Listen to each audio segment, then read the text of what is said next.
Hello my cuties. तो कैसे हैं आप सब? आई होप कि आप सब बहुत अच्छे होंगे एंड अपने अपनी लाइफ में एंजॉय कर रहे होंगे। आज तो आप सभी को पता है हमारे जान का बर्थडे है, तो सबसे पहले हैप्पी बर्थडे जान। एंड मैं यही विश करूँगी कि आप अपनी लाइफ में और भी ज़्यादा सक्सेस हो जाओ। एंड एक विश और है कि आप हमेशा खुश रहें। तो चलिए फिर हम हमारे काम को शुरू करते हैं, यानी कि हमारे फैन फिक्शन को। आई होप कि पसंद आ रहा होगा। पसंद आ रहा है तो क्या करना है, वीडियो को लाइक करना है, चैनल को सब्सक्राइब कर लेना है। तो चलिए फिर स्टार्ट करते हैं एंड कमेंट भी ज़रूर कर देना, क्योंकि ये तो बहुत ही इंपॉर्टेंट होता है ना। तो चलिए फिर हम स्टार्ट कर देते हैं नेक्स्ट एपिसोड। इससे पहले वाले एपिसोड में हमने देखा था कि वांग लिंग जाओ ने आकर जानबूझकर वीयिंग को वांग जी के खिलाफ भड़का दिया था। एंड वीयिंग अभी एक मेड से कहकर पॉइजन मंगवाता है। एंड नाउ इसके बाद अभी वांग जी वीयिंग के पास बैठा हुआ था। वीयिंग वांग जी को टी देता है। वांग जी टी को देखता है और कप को देखता है। वीयिंग वांग जी को घूर घूर के देख रहा था। इसके बाद वीयिंग जो अपनी म्यूजिक था उसे प्ले करना स्टार्ट कर देता है। वीयिंग के म्यूजिक के अंदर आज पेन था और उसकी आंखों से आंसू गिर रहे थे। जैसे कितनी ब्यूटीफुल आइज थी वीयिंग की, लोटस के जैसी, बट उनसे आंसू गिर रहे थे। वांग जी वीयिंग को देख के समझ रहा था कि कुछ तो अलग है, और वीयिंग के माइंड में इस वक्त वांग जी के साथ बिताई गई जितनी भी ब्यूटीफुल मेमोरीज थी वो सारी आ रही थी। वांग जी वीयिंग को देखते हुए सोचता है आखिरकार इसे हो क्या गया है। इसके बाद वांग जी टी के कप को अपने लिप्स के पास लेकर आता है। वीयिंग जो म्यूजिक प्ले कर रहा था वो अलग था, उसमें मिस्ट्री थी। वांग जी सोचने लगता है कुछ तो है different. And Wang G T की स्मेल करता है। टी को अच्छे से स्मेल करने के बाद वांग जी सोचता है इसमें कुछ मिला हुआ है। एंड इसके बाद वांग जी वीजिंग को देखता है। एंड इसके बाद वांग जी उसके बिहेवियर को नोटिस करता है। नाउ वीजिंग बस चुपचाप था। वांग जी अपने मन में सोचता है वीजिंग क्या है ये, तुम इतना डिफरेंट बिहेव क्यों कर रही हो? मुझे पता है कि तुम अपसेट हो, बट तुम क्या प्लान कर रही हो? क्या इस टी में तुमने कुछ मिलाया है? पॉइजन? ओह, सच में तुम्हारी आंखों में वीजिंग वो आज मतलब हिम्मत नहीं है। क्या है? हाँ, तुम्हारी आंखें, तुम क्या सच में वही वीजिंग हो? वीजिंग, क्या तुम मुझसे इतनी नफरत करते हो? बिकॉज मैंने मैंने तुमसे कन्फर्म किया, मैंने तुम्हें कन्फेस कर दिया कि मैं तुमसे कितना प्यार करता हूँ। बट क्या वीजिंग इतनी नफरत करते हो मुझसे? वांग जी सोच रहा था। एंड उसे अब तो और भी ज़्यादा डाउट हो गया था। वांग जी की जो ग्रिप थी वो टाइट हो जाती उस टी के ऊपर। ना इसके बाद हम देखते हैं वांग जी अपने मन में सोचता है अगर तुम मुझे मारना चाहते हो तो ठीक है वीजिंग, मैं ये एक्सेप्ट करता हूँ। मैं भी देखना चाहता हूँ कि तुम अपने आप को कैसे संभालोगे मुझे अपने सामने मरता हुआ देखकर। क्या तुम मुझे देख पाओगे अपने सामने मरता हुआ? मैं भी देखना चाहता हूँ। सच में तुम इडियट हो वीजिंग, तुम में, ओह माय गॉड, क्या करूँ मैं? वीजिंग, क्या तुम्हें समझ नहीं आया कि मैं एक किंग हूँ? मुझे बहुत अच्छे से पता चल जाएगा कि टी की स्मेल बहुत डिफरेंट है। तुमने इसमें पॉइजन तो मिला दिया, बट क्या तुम भूल गए थे वीजिंग कि इस टी में जो खुशबू मैं हमेशा लेता हूँ, अगर इसमें कुछ भी अलग होगा तो मैं सोचूंगा ही। सच में वीजिंग, तुम बिल्कुल इडियट हो। इस टी की स्मेल वैसी नहीं है जैसे कि हमेशा से आती है। वीजिंग, तुम भी ना, सच में मुझे यकीन नहीं हो रहा है, तुम ये डिफरेंस कैसे नहीं समझ पाए कि मुझे पता चल जाएगा? ओह वीजिंग, तुम भी ना पागल हो। सच में इतनी नफरत है क्या तुम्हें? भांग जी बस वीजिंग को देख रहा था। तभी अचानक से भांग जी कहता है ठीक है वीजिंग, अपने मन में सोचते हुए कि मैं इस चीज़ को भी एक्सेप्ट करता हूँ। वांग जी टी का एक सिप लेता है एंड वीजिंग की आंखों में देखते हुए दोनों एक दूसरे को ही देख रहे थे। अभी वीजिंग प्ले करना स्टॉप कर देता है फ्लूट को। एंड वांग जी जो है ना वो टी को कुछ ही सिप के अंदर एकदम से फिनिश कर देता है एंड वो कप को टेबल पर रख देता है। नाउ अभी हम देखते हैं वीजिंग के हाथ कांप रहे थे, उसकी आंखों में डर साफ साफ देखा जा सकता था। वांग जी देख रहा था, बट वीजिंग जल्दी से उठ जाता है एंड वो रूम को छोड़ के चला जाता है, डोर बंद कर देता है, जैसे वांग जी की उसे परवाह ही नहीं थी। वांग जी अजीब सा फील करने लगता है उसकी बॉडी के अंदर। एंड तभी अचानक से वांग जी को कफिंग होने लगती है। वांग जी को बहुत बुरी तरह से खांसी आना स्टार्ट हो जाती है, उसकी नोज से भी खून निकल रहा था। एंड कुछ ही सेकंड्स के अंदर वांग जी के माउथ से भी खून निकलना स्टार्ट हो जाता है और वांग जी अचानक से टेबल से गिर जाता है। एंड नाउ जितने भी कप वगैरह वहाँ पर थे वो नीचे गिर जाते हैं। वांग जी अपनी टमी को पकड़ लेता है, उसकी आंखें वेट हो चुकी थी एंड वो होपफुली बस डोर को ही देख रहा था और डोर ओपन होने का वेट कर रहा था। बट क्या वहाँ पर था? कोई नहीं। वीजिंग वहाँ पे नहीं था वहाँ पे कोई भी नहीं था क्योंकि वी यिंग ने पहले ही सबको कह दिया था यहाँ से जाने के लिए। वांग जी विस्पर करते हुए बस इतना कहता है, वी यिंग। उसके अंदर स्ट्रेंथ नहीं थी कुछ भी बोल पाए। धीरे धीरे उसकी आइज़ बंद हो रही थी एंड उसकी बॉडी भी अब मूव करना बंद कर चुकी थी। पूरा रूम एकदम अजीब सी साइलेंस से भर गया था। क्लाउड रेसेस बस शांत था जैसे कि मानो। एंड वांग जी धीरे धीरे आइज़ बंद कर चुका था अब अपनी। हम अभी कुछ टाइम के बाद का सीन देखते हैं। वांग जी रूम के अंदर बेड पर पड़ा हुआ था एंड वो धीरे धीरे अपने फिंगर्स को मूव कर रहा था। कुछ ही सेकंड्स के अंदर वांग जी स्लोली स्लोली करके अपनी आइज़ भी ओपन करना स्टार्ट कर देता है एंड उसके सामने अभी सब कुछ ब्लरी सा था। कुछ ध्यान से दिखाई नहीं दे रहा था, सब अजीब सा था, डार्कनेस जैसा। वो अपने हाथों को मूव करता है और अपनी आइज़ को रब करता है ताकि वो उन्हें साफ कर सके एंड धीरे धीरे उसकी आंखों के सामने उसका विज़न क्लियर होने लगता है। उसके हाथ अभी बोल सकते हैं बंधे हुए थे, वो भी चैन से। And now Wang Ji room को देखता है। अभी वो रूम के अंदर था बट डार्कनेस थी, मिडनाइट हो गई थी, इसलिए ज़्यादा चीज़ें कुछ दिखाई नहीं दे रही थी। वो बेड पर बंधा हुआ था एंड वी जिंग फ्लोर पर बैठा हुआ था। वहीं वांग जी थोड़ा उठकर देखता है तो वी जिंग बेड के पास ही अपना सर रखकर नीचे बोलते हैं सो गया था। वांग जी रिमेंबर करता है वो टी। वी जिंग फिर अपनी फ्लूट प्ले कर रहा था एंड वांग जी को कफिंग हुई, blood and heavy breath and उसके बाद वो गिर गया एंड वांग जी अभी वापस से बेड पर लेट जाता है एंड नाउ वो देखता है तो हैंड क्लब से वी यिंग ने उसके हाथों को बांध दिया था और बेड से चेन बंधी हुई थी। एंड वो अपने हैंड क्लब्स को देखने के बाद सोचता है ये एक ड्रीम है ना, ये सच्चाई नहीं है। मुझे समझ नहीं आ रहा ये ड्रीम था या सच्चाई थी। नो, वी यिंग ने मुझे चैन से बांधा हुआ है। वांग जी अपने मन में ही ये सारी चीज़ें सोच रहा था क्योंकि अभी वो बंधा हुआ था। इसके बाद वी जिंग को बोल सकते हैं कि देखते हुए वांग जी फील करता है उसके स्टमक में उसे पेन हो रहा था, उसके गले में भी पेन हो रहा था। वांग जी सोचता है तो ये ड्रीम नहीं है। वी जिंग, तुम सच में मुझे मारना चाहते थे, तुमने मुझे सच में पॉइजन दे दिया, बट मैं मरा क्यों नहीं, मैं जिंदा क्यों हूँ। तुमने मुझे एंटीडोट क्यों दे दिया वी जिंग, तुमने मुझे क्यों बचाया। इफ़ तुम सच में अगर मुझे मारना चाहते थे तो मुझे मारा क्यों नहीं एंड मेरे हाथों को ऐसे चैन से बांध कर क्यों रखा है। क्या मुझे टॉर्चर करना चाहते हो बांध कर ऐसे। वांग जी सोच रहा था। वांग जी अपने हाथों को मूव करता है जिस वजह से जो चेन बंधी हुई थी वांग जी के हाथों पर उसे आवाज़ होने लगती है एंड वी जिंग अपने सर को मूव करता है एंड वो इस नॉइज़ की वजह से डिस्टर्ब हो रहा था एंड वी जिंग उठकर वांग जी को देखता है। वांग जी जो है ना वो स्लीपी आई से उसे देख रहा था एंड वांग जी उसे देख रहा था। वी जिंग तुरंत ही उठ जाता है एंड वो अपने बोल सकते गले को साफ करने लगता है। वांग जी वी जिंग को देखता है और बोलता है वी जिंग तो ये ड्रीम नहीं था है ना। वी जिंग मतलब कुछ बोल नहीं पा रहा था, उसके लिप्स शिवर कर रहे थे एंड वो अपना फेस जो है ना वो दूसरी साइड करता है, वांग जी को नहीं देखता है। वांग जी बोलता है इसके पीछे का रीज़न क्या है वी जिंग, तुमने मुझे मारने की कोशिश क्यों की, तुम सच में मुझे मरा हुआ देखना चाहते थे तो फिर मुझे बचाया क्यों। हाँ, वांग जी की आंखों से आंसू गिरने लगते हैं। वी जिंग की सोल ऐसा लग रहा था जैसे कि मानो अब उसकी बॉडी छोड़कर चली जाएगी, उसे बहुत अजीब लग रहा था। वी जिंग नहीं बता पा रहा था क्यों एंड बस वो बैठ जाता वहीं बेड की साइड पर बिना किसी चीज़ को देखते हुए। एंड इसके बाद हम देखते हैं वी जिंग कहता हाँ मैं तुम्हें मारना चाहता था, इसके पीछे का रीज़न है तुमने जुयान को युनमिंग भेजा, वो भी आर्मी के साथ, मेरे अंकल को, मेरी आंटी को, मेरे ब्रदर को मारने के लिए।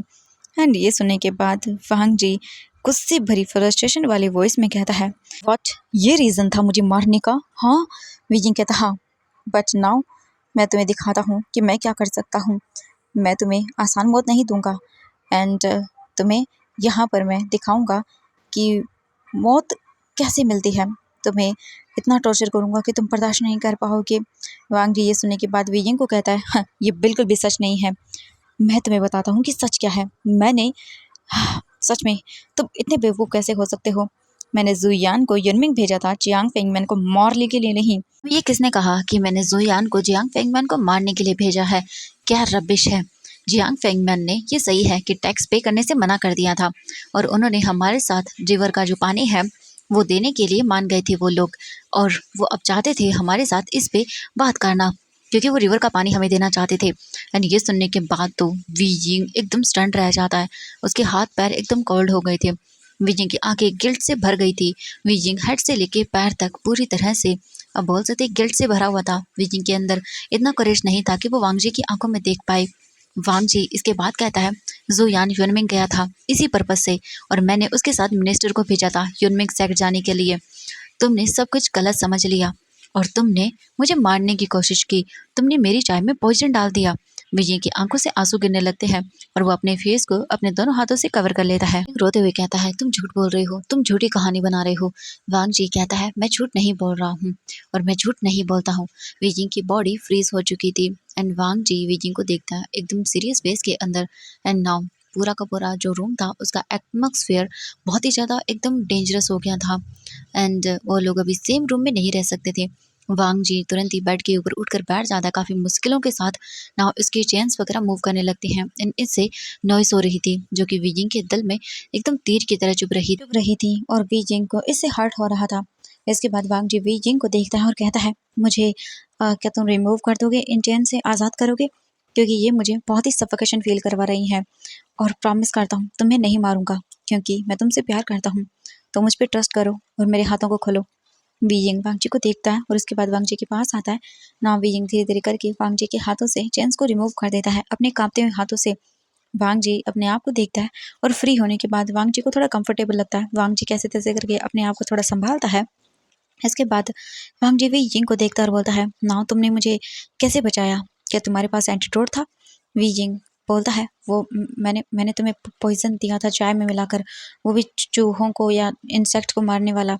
वो उसके बाद जब मैं तुम्हारे रूम में आया तब मैंने तुम्हें वाइन पिलाई और उसकी वजह से तुमने वॉमिटिंग कर दी और तुम्हारे स्टमक में जितना भी पॉइजन था वो बाहर आ गया और तुम्हारा स्टमक खाली हो गया। वांग जी ये देखने के बाद वीजिंग को देख रहा था। अचानक से वांग जी वीजिंग को तुरंत ही उसके हाथ से पकड़ता है और अपने ऊपर खींच लेता है। एंड वांग जी कुछ देर वीजिंग को ऐसे ही देखता है। फिर वांग जी वीजिंग के ऊपर आता है एंड नाउ वीजिंग को नीचे बेड पर पिन कर देता है। अचानक से वांग जी वीजिंग के नेक को प्रेस करने लगता है क्योंकि उसे गुस्सा आया था।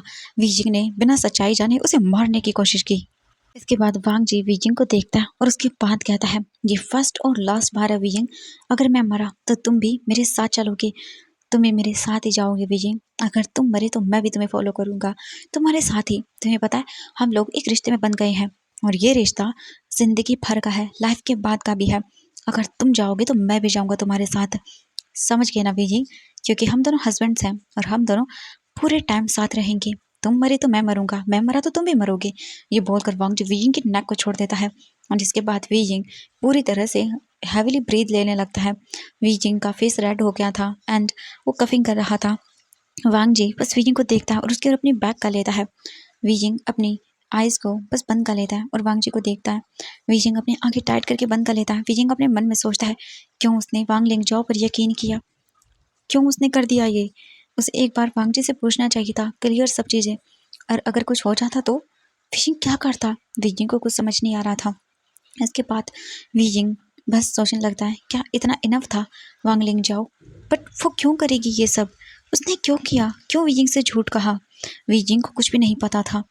वीजिंग बस सोच रहा था इन सब चीज़ों के बारे में ही कि आखिरकार वो वीजिंग से आकर झूठ क्यों कहेगी। उसे कुछ भी समझ नहीं आ रहा था। वीजिंग अपने गिल्ट में ही भर गया था और वो वांग जी को देखने की हिम्मत नहीं कर पा रहा था।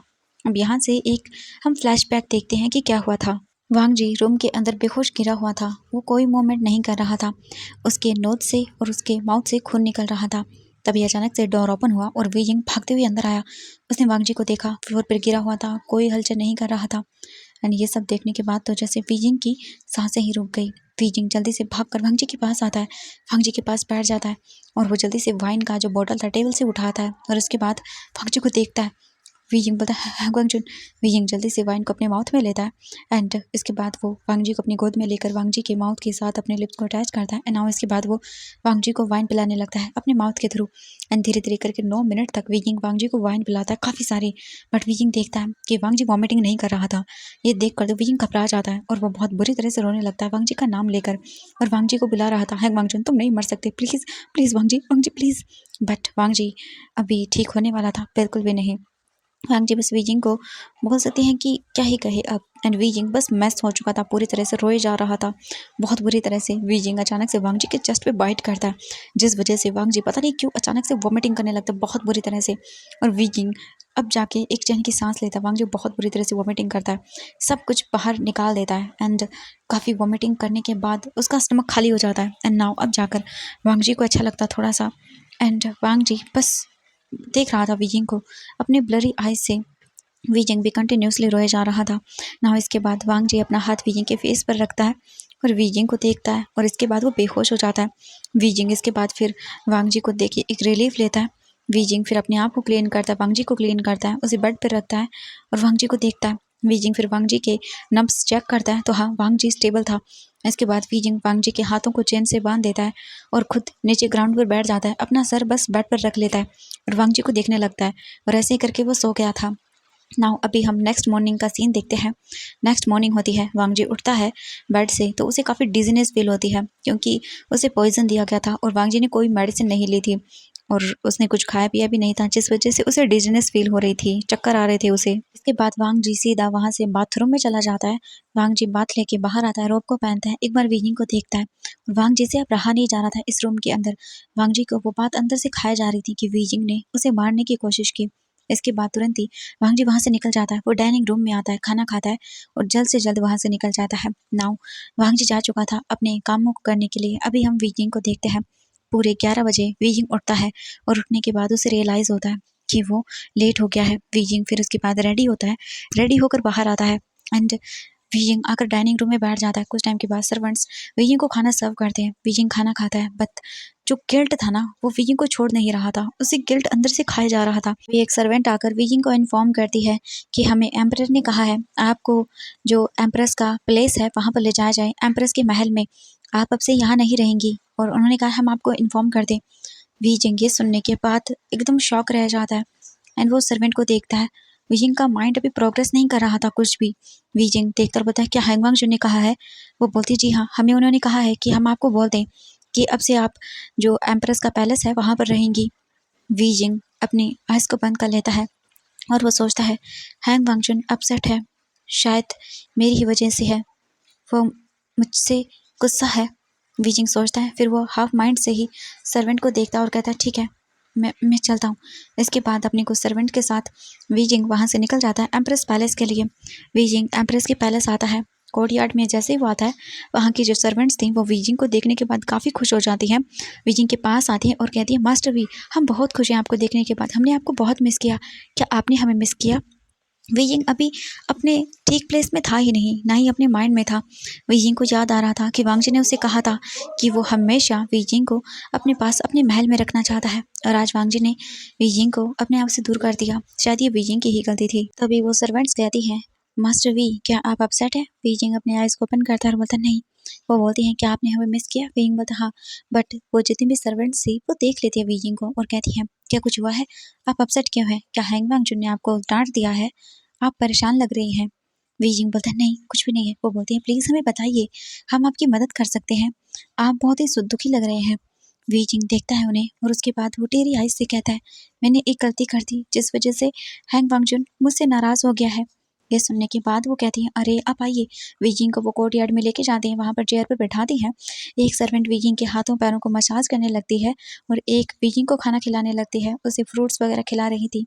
वीजिंग सोच रहा था कि ये क्या हो गया, उसकी बेवकूफ़ी की वजह से सब बदल गया। वीजिंग बहुत दुखी था एंड वहीं पर जो सर्वेंट्स थी वो वीजिंग को कह रही थी आप चिंता मत करिए, सब ठीक हो जाएगा और वीजिंग को कंसोल करने की कोशिश कर रही थी। वीजिंग की हालत काफ़ी बुरी थी और बस वो वांगजी के बारे में ही सोचे जा रहा था कि उसने क्या कर लिया। वीजिंग उन सब सर्वेंट को देखने के बाद कहता है आपको ये सब करने की ज़रूरत नहीं है, मैं ठीक हूँ। वो वीजिंग को देखती है और कहती है आपके लिए तो हम यहाँ पर हैं मिसेस लैन, और आपकी अगर सेवा नहीं करेंगे तो फिर ये कैसा? हम आपके लिए हैं तो हम आपको पूरी तरह से सपोर्ट करेंगे और अभी हमें पहले आपकी इस प्रॉब्लम का हल ढूंढना पड़ेगा। आपने कहा कि हैंग वांगचुन आपसे गुस्सा है ना? वीजिंग हमें अपना सिर हिलाता है। तभी एक सर्वेंट कहती है तो अभी आपको उन्हें मनाना होगा, उन्हें कन्विंस करिए, आपको उन्हें सड्यूस करना होगा, आपको आर्ट ऑफ सड्यूस सीखना होगा। ये सुनने के बाद वीजिंग बड़ी बड़ी आंखें करता है और शॉकिंगली बोलता है क्या आर्ट ऑफ सड्यूस, ये क्या होता है, ये सब क्या है? तभी एक दूसरी सर्वेंट कहती है हम आपको सिखाएंगे कि ये क्या होती है, आपको आना चाहिए कि मैन को कैसे सड्यूस किया जाता है और इसमें आप परफेक्ट होंगी, देखना हम आपको सिखा देंगे। और ये बोलकर वो एक दूसरे की ओर देखकर विंक करती है। वीजिंग सोचता है कि हाँ सही कहा, अब उसे वांगजी को मनाना तो होगा। वहीं दूसरी ओर हम देखते हैं जो वांगजी था उसे बोल सकते हैं सारी इन्फॉर्मेशन मिल जाती है एंड नाउ वांगजी को गार्ड्स बता देते हैं कि जब आप वहाँ पे नहीं थे तो वीजिंग से मिलने के लिए वांग लेंगजाओ आई थी एंड वो फोर्सफुली गार्ड को धक्का देके अंदर चली गई थी और उसने वीजिंग से बातें की थी। एंड ये सुनने के बाद तो वांगजी समझ गया था कि कुछ ना कुछ तो दाल में काला जरूर है ना। इसके बाद वांगजी अपने एक गार्ड को कहता है जाओ वांग लेंगजाओ को कहो कि मैं उससे मिलना चाहता हूँ।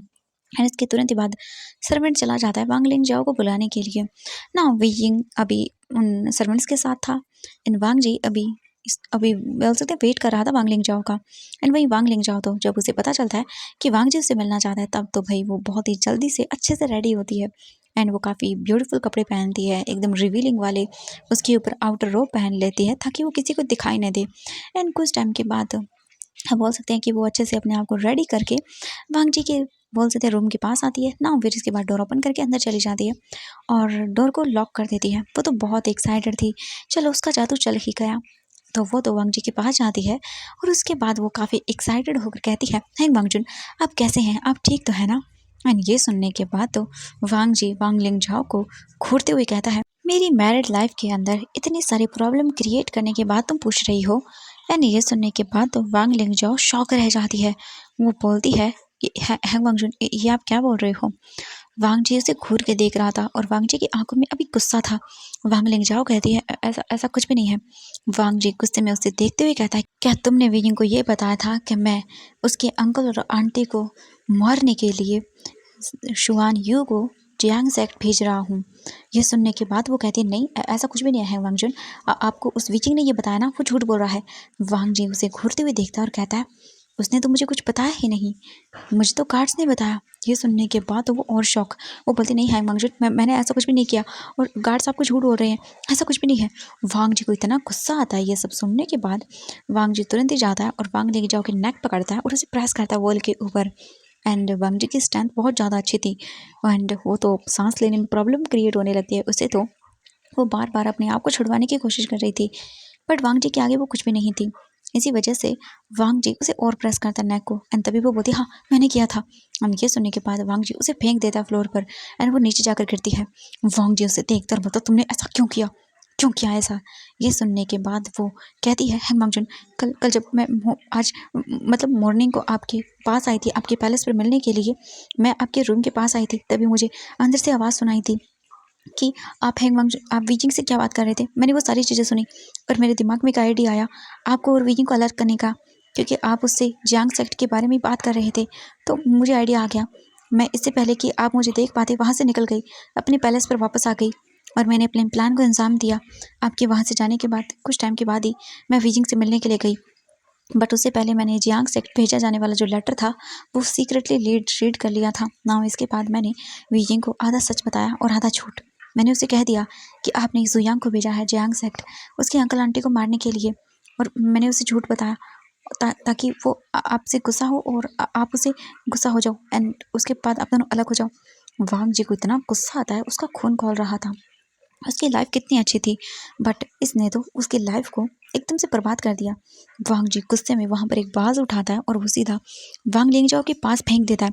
वांग लिंगजाओ डर जाती है, वांग जी का तो मन कर रहा था इसे मार डाले जान से, बट वो नहीं मार सकता था क्योंकि ये उसके अंकल की बेटी थी और वांग जी उसे देख रहा था गुस्से में। तभी अचानक से वांग लिंगजाओ अपने आउटर रोब को निकाल कर वांग जी को अपनी इनर बॉडी दिखाते हुए कहती है, उसने बहुत ही सेडक्टिव जो कपड़े पहने थे उन्हें शो करते हुए कहती है वांगजुन मैं बहुत अच्छी बॉडी रखती हूँ एंड आपको पसंद भी करती हूँ, तो आप जो चाहे वो कर सकते हो, मैं आपको सारी खुशियाँ दे सकती हूँ, हर वो प्लेजर दे सकती हूँ जो वो वी वो जियान आपको नहीं दे सकता है, आप जो चाहे वो कर सकते हैं। वांग जी देखता है और उसे यकीन नहीं हो रहा था कि ये लड़की अभी भी नहीं मान रही है, सच में इतनी स्टबन कैसे हो सकती है। इसके बाद वांग जी उसे देखते हुए कहता ठीक है ओके तुम वेट करो, तुम्हारे लिए एक सरप्राइज़ है। ये सुनने के बाद तो वो बहुत ही खुश हो जाती है और कहती है कि क्या सरप्राइज़ है वांगजुन। वांग जी कहता है बस एक वीक का वेट करो, तुम्हें पता चल जाएगा कि क्या सरप्राइज़ है तुम्हारे लिए, चिंता मत करो, तुम बहुत खुश होने वाली हो। बाद वांग जी उसे घूरता हुआ चला जाता है वहां से और लैन लेंग जाओ कंफ्यूज थी, उसे समझ नहीं आया कि आखिरकार वांग जी ने कहा क्या। और उसके बाद वो तो बस शॉक रह गई थी, उसे समझ नहीं आ रहा था कि आखिरकार होने क्या वाला है। हम दूसरी ओर देखते हैं, दूसरी ओर 2 या 3 दिन के बाद का सीन। हाँ, 2 दिन हो चुके थे। इन 2 दिनों में ना ही तो वांग जी बीजिंग के पास गया एम्प्रेस पैलेस और ना ही बीजिंग को मिलने के लिए अपने पैलेस में बुलाया था। वांग जी बहुत ही अपसेट था एंड दूसरी ओर बीजिंग परेशान था। उसे समझ नहीं आ रहा था वो क्या करे? कैसे वांग जी को मनाए? और उसे अपनी गिल्ट अंदर-अंदर खाए जा रहा था क्योंकि उसने मारने की कोशिश की वांग जी को। अगर वो मर जाता तो बीजिंग को कुछ समझ नहीं आ रहा था, परेशान हो चुका था वो। और 2 दिन बीतने के साथ-साथ बीजिंग का दिमाग और भी ज़्यादा खराब हो रहा था। उसे माफ़ी माँगनी थी वांग जी से, बट वांग जी तो वहाँ पे आ नहीं रहा था, ना ही उसे बुला रहा था। वहीं दूसरी ओर हम देखते हैं लायन सेजुई को एक लेटर मिलता है, जिसके अंदर उसे काम दिया गया था एंड ये काम जानने के बाद तो वो बहुत ही ज़्यादा हैप्पी हो चुका था। कुछ ही टाइम के अंदर लायन सेजुई खड़ा हुआ था, अभी प्रिज़न के सामने, जेल के सामने खड़ा हुआ था और ये जेल था लैन बिंगई का। कुछ ही टाइम के अंदर लायन सेजुई आता है, तुरंत ही वो अपने भाई को देखता है। लैन बिंगी बैठा हुआ था अपने सर को नीचे करके एंड उसकी हालत थोड़ी सी खराब थी। बट कुछ टाइम के अंदर लायन सेजुई अंदर आता है और उसके बाद लायन सेजुई आते ही तुरंत ही अपने भाई को हक करता है और उसके बाद लायन बिंगी भी उसे हक करता है। कुछ ही टाइम के अंदर लायन बिंगई के जितने भी बेड़ियां थी उन सभी को खोल दिया जाता है एंड लायन बिंगई शॉकिंगली देखता है। इसके बाद लायन बिंगई लायन सेजुई को देखता है और बोलता है ये सब क्या है? लायन सेजुई कहता है गगा आप फ्री हो चुके हो, आपको आजाद कर दिया है वांगजी टिकगन ने। एंड ये बोलकर वो उसे अपने भाई को गले लगाता है और लैन बिंगई भी उसे यकीन नहीं हो रहा था कि ये सब कैसे हुआ, वांग जी उसे आज़ाद कैसे कर सकता है? नहीं, ये इम्पॉसिबल है। बट लहन सेजोई कहता है ये हो गया है। वो बोलता है हैंग वांगजुन पक्का हमारे पीछे कोई साजिश रच रहा होगा, पक्का वो कुछ करना चाहता है। ये सुनने के बाद लैन सिजोई कहता है गगा ऐसा कुछ भी नहीं है, वांगजी गगा ने कुछ गलत नहीं किया है, आप चलिए।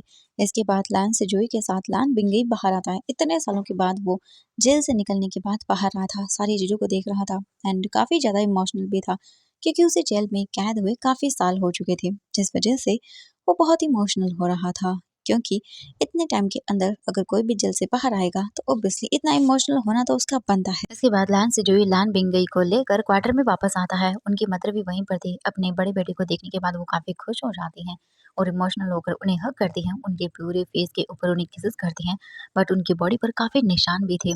एंड इसके बाद लैन बिंगई बात लेता है, लैन सिजोई उसी के पास बैठ जाता है। इसके बाद लैन सिजोई एवरीथिंग सब कुछ जो भी जितना कुछ क्लाउड रेसेस में इन महीनों में हुआ था, इन महीनों के अंदर वो सारा बताता है। एंड ये सब सुनने के बाद तो लैन बिंगे शॉक रह जाता है जब उसे ये पता चलता है कि सोशे को सिर्फ वांगजी का थ्रोन चाहिए था। एंड लैन सिजोई कहता है गगा आपने वांगजी को मारने की कोशिश क्यों की थी?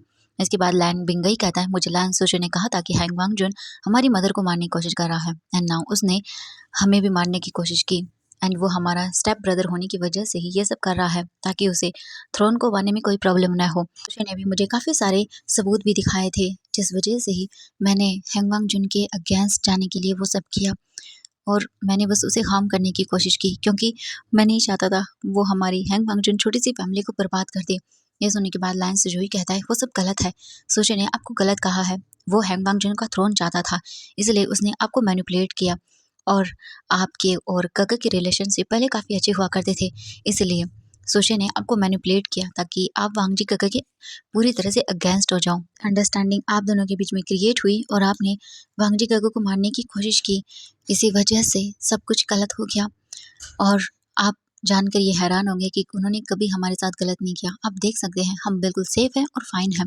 हैंग वांगजुन हमारा बहुत ख्याल रखते हैं और वो हम सब की केयर भी करते हैं। आप देख सकते हो हम बिल्कुल ठीक हैं। नाउ लैन बिंगई को अपनी गलती रियलाइज़ होती है। नाउ अब वो डिसाइड कर लेता है कि वो वांगजी से माफ़ी माँगेगा और उसे बोल देते हैं कि अपनी जितनी भी गलती थी उन सब के लिए पश्चाताप भी होगा। नाउ इसके बाद वो खाना खाता है अपनी माँ के हाथों से। नाउ अभी हम देखते हैं शाम का टाइम। वांगजी वापस अपने प्लेस आता है, उसको पास एक सर्वेंट आता है तुरंत ही और एक लेटर देता है। वांगजी उस लेटर को रीड करता है जिसमें लिखा हुआ था हैंग वांगजुन यानी कि लैन सान आई एम सॉरी, मुझे माफ़ कर देना, सारी मेरी गलती है। मैंने इजीली लैन लिंग जाओ पर ट्रस्ट कर लिया। प्लीज़ तुम मुझे माफ़ नहीं कर सकते हो? मुझे तुमसे बात करनी है तो क्या तुम मुझे मिलने के लिए वहाँ पर आ सकते हो या फिर मैं वहाँ पर आ सकता हूँ? प्लीज़ लैन सान अगर तुम ये लेटर रीड करोगे तो प्लीज़ मुझे रिप्लाई देना, मैं वेट करूँगा। एंड मैं आपसे एक बार फिर से माफ़ी मांगता हूँ, प्लीज़ मैं आपको फेस टू फेस मिलकर सॉरी बोलना चाहता हूँ। वांग जी लेटर को देखता है, कुछ नहीं बोलता है ना। उसके बाद उसे टेबल पर रखता है और एक ब्लैंक पेपर लेता है, एक इंक लेता है एंड इसके बाद सिर्फ इतना लिखता है मैं बिजी हूँ और ये बोलकर बस वो उसे छोड़ देता है। एंड वांग जी नीचे अपना नाम लिख देता है। ये लेटर वो एक सर्वेंट को देता है एंड वीइंग को भेज देता है। 1 घंटे के बाद वीइंग को रिप्लाई मिल जाता है। सर्वेंट वीइंग को दे देते हैं एंड इसके बाद उसे बहुत ही हर्ट होता है। वीइंग सोचता है हाँ वांगजुन ठीक है, अगर आप बिजी हैं तो मैं आपको डिस्टर्ब नहीं करूँगा। कोई बात नहीं, आप मुझसे नहीं मिलना चाहते हो तो एंड आप फ्री होंगे तब मैं कोशिश करूँगा कि आप मुझसे मिल लें। एंड नाउ इसके बाद वीजिंग ये सब लिख कर वांग जी को भेज देता है एंड वांग जी से रीड करता है बिल्कुल एक्सप्रेशन लेस फेस के साथ एंड लेटर को साइड में रखता है और जाकर सो जाता है।